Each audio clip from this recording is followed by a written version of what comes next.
everybody, this is our EV 101 electric and zero emissions drivetrain video. If you're looking for the Charging Terminology 101 or the ADAS 101 video, those will be linked below. As our awareness of the imminent reality of climate change continues to sink in, and as electric and zero emission vehicles continue to get better and more accessible to the masses, people who a few years ago wouldn't have imagined themselves dumping the pump are considering an EV for their next purchase. This is awesome for the planet, for our communities, and because while it can be a bit different, driving an EV is a pretty fabulous experience in and of itself. But for people, especially ones who've been driving for decades and aren't themselves automotive or technology enthusiasts, or for whom everything about changing how their car is powered is a bit intimidating, all the terms, particularly acronyms and initialisms that get thrown about in the green vehicle space, can be confusing as all get out.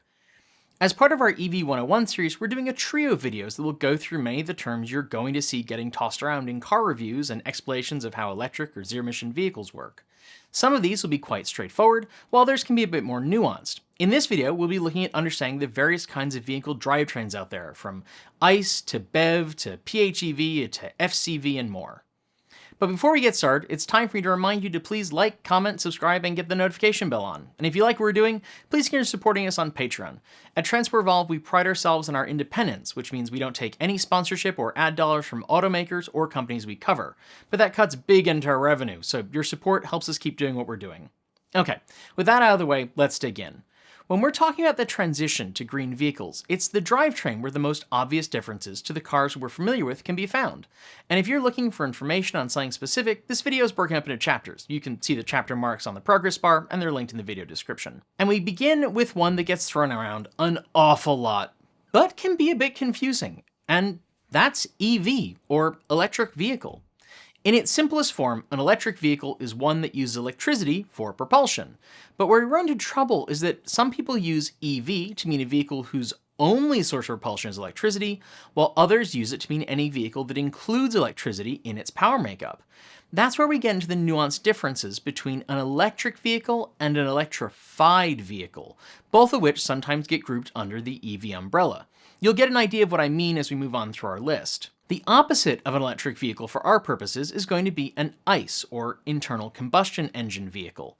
These are what most people are familiar with. An internal combustion engine compresses and burns its fuel of choice, most commonly petrol/gasoline, diesel oil, ethanol, or natural gas/methane, and converts the resulting thermal energy into rotational energy, which is then transmitted via mechanical linkages to the drive wheels to propel the vehicle. Though the earliest successful automobiles were EVs, ICE cars and trucks dominated the transportation landscape throughout the 20th century, but they're incredibly inefficient at converting stored energy into movement, and they're huge drivers of pollution and climate change. Next up is what most people are thinking about when they say electric vehicle, and that's a BEV, or battery electric vehicle. A BEV stores its energy as electricity in a battery pack, more on those later, and uses that stored power to drive electric motors to move the vehicle down the road. You plug your BEV into a source of electricity to charge it up and replace expended energy. Examples of BEVs include all the models Tesla has ever made, along with the Kia Niro EV, also known as the e-Niro in Europe, VW ID4, Ford Mustang Mach-E, and many others, with most major automakers producing at least one battery electric vehicle for 2022. BEVs are zero-emission vehicles, but their electricity sources aren't always. At the intersection of BEVs and ICE cars, we have the PHEV, or plug-in hybrid electric vehicle. PHEVs have batteries and electric motors, as well as internal combustion engines and fuel tanks.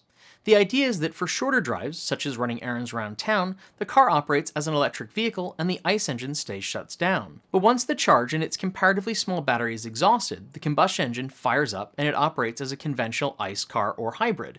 It can then be plugged in to charge up the battery and drive in electric mode again. In most PHEVs, both the electric motor and combustion engine are connected directly to the wheels, a configuration called a parallel hybrid drivetrain. But there are some vehicles where the combustion engine only produces power to run the electric motor, which is called a series hybrid drivetrain. Series hybrid PHEVs used to be known as REEVs, or range extended electric vehicles. You might still see that term crop up from time to time, or its variant EREV for extended range electric vehicle, but it's largely fallen out of use. Another PHEV adjacent term worth knowing is REX, or range extender, the term often used for the combustion engine in a PHEV. The Chevy Volt, BMW i3 Rex, Mitsubishi Outlander PHEV, and Jeep Wrangler 4xe are just a few examples of plug-in hybrid electric vehicles. Then we come to the HEV, or Hybrid Electric Vehicle, a name that's technically correct, but often used by automakers, Toyota, we're looking at you, to make consumers think they're driving a more environmentally friendly car than they really are, which is frankly a bit dishonest. You likely know the HEV simply as a hybrid, and it refers to a powertrain in which an electric motor and a small battery pack is used to supplement an internal combustion engine for improved fuel economy. Just as with PHEVs, you can have an HEV with either a parallel or series hybrid drivetrain setup, but series hybrids that aren't plug-in are pretty uncommon. In most HEV hybrids, the electric motor fills the role of adding additional acceleration from a stop, a situation where internal combustion engines are particularly inefficient, as well as pitching in when the ICE engine is under heavy load and powering vehicle accessories so the internal combustion engine can shut down when not in use, such as at a stoplight. Electricity for the hybrid system comes from regenerative braking and from the ICE engine itself. There's no way to plug in, and an HEV can only operate on electricity for very short periods of time, if at all. Related to hybrid drivetrains are so-called mild hybrids, which use a larger than standard accessory battery and a beefed up starter motor to allow for engine shutdown when a vehicle is coasting or at a stop, but which doesn't provide any propulsion of its own. The original Toyota Prius popularized the HEV, but almost every automaker today makes a variety of them. Going in a rather different direction, we have FCEVs or FCVs. You see both initialisms used for fuel cell electric vehicles. FCVs use electricity and electric motors to drive the vehicle, much like BEVs do, but where the electricity comes from is very different. A fuel cell vehicle has a storage tank for hydrogen, which is combined with oxygen from the atmosphere in a fuel cell stack that contains a metal catalyst designed to encourage the hydrogen and oxygen to combine, producing electricity and water. The electricity is used to power the vehicle, while the water is vented as the vehicle's only exhaust product. Typically, FCVs also have a small battery to smooth out power delivery and provide additional boost when needed in a way similar to internal combustion hybrids, and electricity from the fuel cell charges that as well. When an FCV's hydrogen tank is exhausted, it must be replenished from a hydrogen filling station, not unlike fueling an ICE car. But as long as the hydrogen is generated in a carbon-neutral way, FCVs are essentially zero-emission vehicles. The Toyota Mirai, Honda Clarity FCV, and Hyundai Nexo are examples of FCEVs. The last drivetrain we've got is the HEHV, or Human Electric Hybrid Vehicle. This is of course a vehicle in which the power and or propulsion comes from a mix of electricity and human effort. There have been many HEHVs over the years, but these days the kind you're most likely to encounter is the e-bike, which are in fact the most common electric vehicle type on the road today globally. These machines combine pedaling and a supplemental electric motor to reduce workload on both systems. Nikki's personal favorite is the Twike, a two-person electric three-wheeler which could hit 55 miles per hour and had incredible energy efficiency. Before we close out this video though, I want to touch on two more initialisms that you might come across which are drivetrain related, NMC and LFP, which are two very different types of lithium-ion battery chemistries, with lithium-ion batteries being the kind used in virtually every BEV or PHEV on the market today.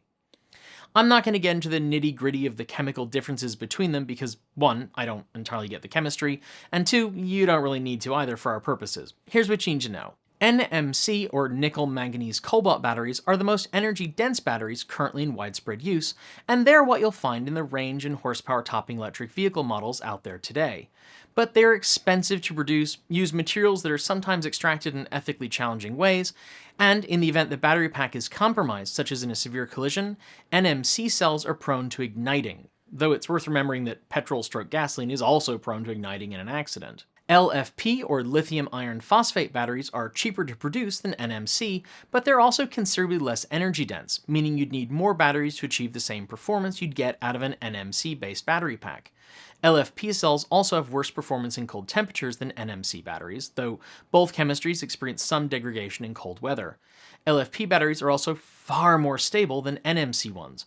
Puncturing an LFP battery may make it useless, but it isn't a fire hazard. Hopefully that gives you a better idea of what kind of drivetrain options are out there so you can make more informed decisions about what's right for your electrified transportation needs. That's it for today. If you liked the video, be sure to give it a thumbs up and don't forget to leave your thoughts below or in our free to join Discord chat room. There's a link in the video description. If you haven't already, make sure you subscribe to this channel and our other channel, Transfer Evolved Take 2, for longer takes. And don't forget to give the bell a little ring on both our channels so you don't miss out on our next video. Thanks on behalf of the entire T crew go out to the folk on my right for being our $15 to $49 a month patrons. Special thanks to our $50 a month patrons, Chris Maxwell, Brian Newton, Jason Boder, Dave Kitchen, Michael Goad, Ricky Long, Andrew Martin, Guido Drahada, Brophy Wolf, Tazan Lagong, Gordon C., Stephen O'Donoghue, Kyle Hodson, Anthony Coates, Regine Fellows, Rory Litwin, Anonymous Freak, Jim Burness, and Denny Hyde. And our deepest gratitude to our $100-month patron supporters, Marcel Ward, Reggie Watts, Joe Bresney, JP Fagerback, Will Graylan, Matthew Drobnak, John Lyons, Christopher Lee Jones, Laura Reynolds, Paul Conway, Ellery Hensley, and Ian. Feeling left out? You can join our Patreon at the link below, or show us your support through Bitcoin, Ko-fi, or our cool swag store. Links to those below as well. Thanks for joining me, and as always, keep evolving!